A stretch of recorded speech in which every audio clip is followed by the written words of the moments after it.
next video. You know, I like to talk about these guys, but Phillies, goodness, man, they always disappoint me.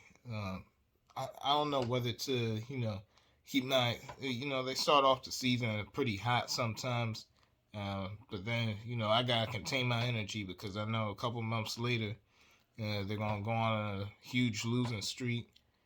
Then we lose first place, drop to the bottom. Then we rise up. We look like we're gonna be in the playoffs, and then they collapse again. It's too much inconsistency during the season for the Phillies also, but I don't know. They make me wish that I could hop in the time machine and go back to 2008. Uh, that season was incredible, but I'm gonna save that also for another time because right now, it's time to talk about these guys though. Yeah. All right. So Eagles, we take on the Detroit Lions on Sunday, and so my last video I was talking about with the Ace. We were talking about some of the negatives of the Eagles, especially from that nasty loss to the Raiders, which, like I said before, I think that was preventable. But I'm gonna say I feel like this Sunday against Detroit, we we man we could take away the explosive plays because they don't really have anybody who Jared Goff can really let it all just explode against us with. Especially Darius Slade, he wants revenge on the Lions definitely. Steven Nelson, Nelson Island, you're not gonna do but so much against him. I mean, you might get a little, get a couple nice passes against him, but really throughout the season, we've been one of the top teams in pass defense, which is it's kind of like we flipped the coin around because we had the dominant defensive line against the we were pretty solid against the run before, but now our run defense is kind of inconsistent, and we could attribute that to Brandon Graham being hurt. That just lets you know how important his presence was, not just as a leader in the locker room, but on the field. His on the field presence it obviously made everyone better across the line. But talking about the secondary again, Darius Slay, man, he's actually been living up to the name Big Play Slave for the most part this season. As you know, you might get a couple catches against him, but I think that he still has that shutdown corner potential, but I'd rather call him a contain and maintain type of corner because you might get a couple catches on him throughout the game, but it looks like that's part of the plan. Zone coverage.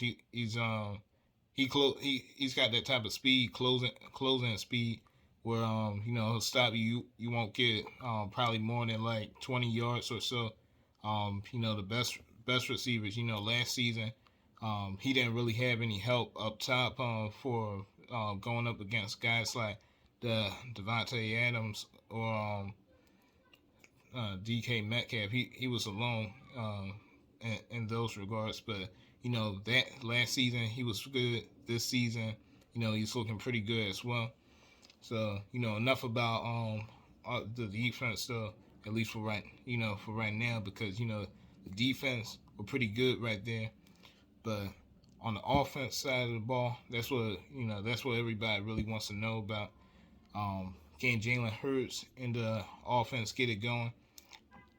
Now, my thoughts on in that regard, I actually feel like since Detroit is kind of not even kind of, they're a suckage team this year. They're kind of mediocre.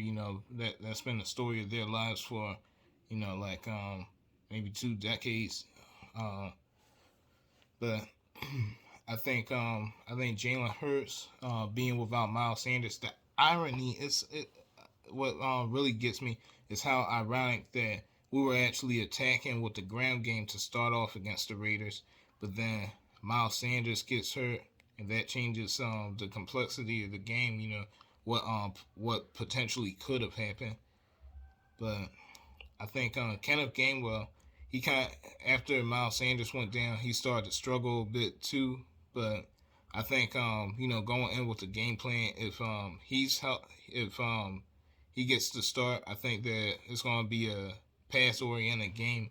But I believe it'll give Jalen Hurts the chance to get involved in the run game. But hopefully Jalen Hurts could be consistent with throwing. He's been hit or miss with the deep ball, mostly miss so far this season. I don't know. It's at times where it looks like he's got the potential to really be that franchise quarterback. He has the mentality of a franchise quarterback. Definitely that swagger, the attitude, the work ethic. But it's all about the execution. Can you really execute during the game when it matters? Not just off the field presence.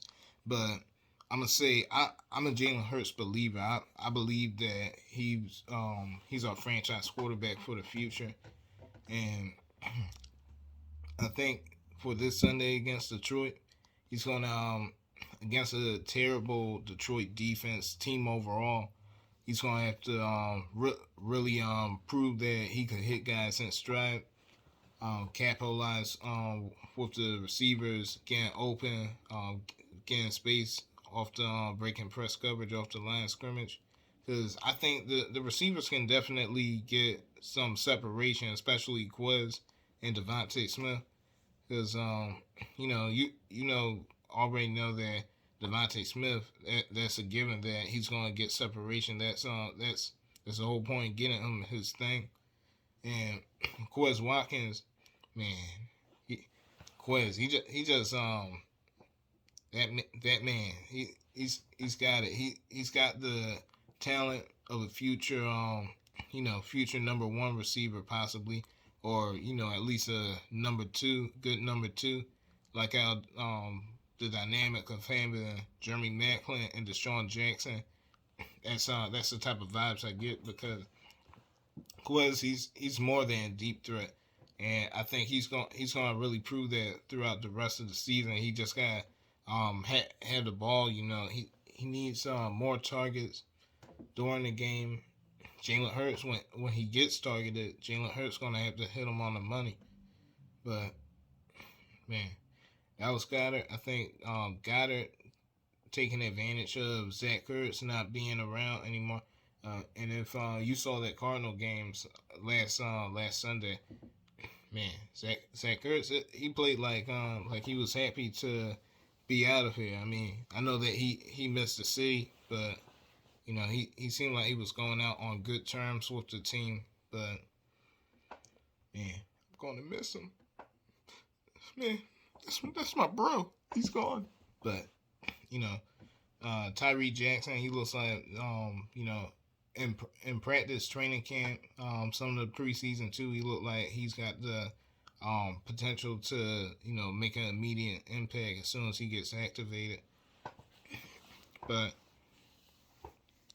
it's gonna be something this Sunday though.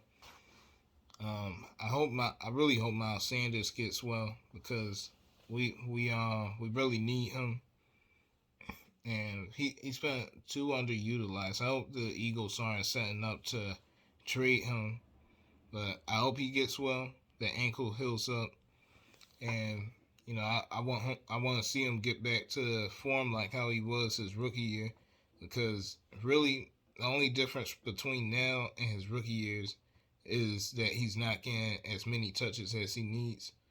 But I'm gonna wrap it up right now. I'm gonna say, it's Birds game all day. It's gonna always be Eagles forever. All right. You know who it is. It's your boy Philly Mar. Once you catch up with me next time, all right, we got you. Peace.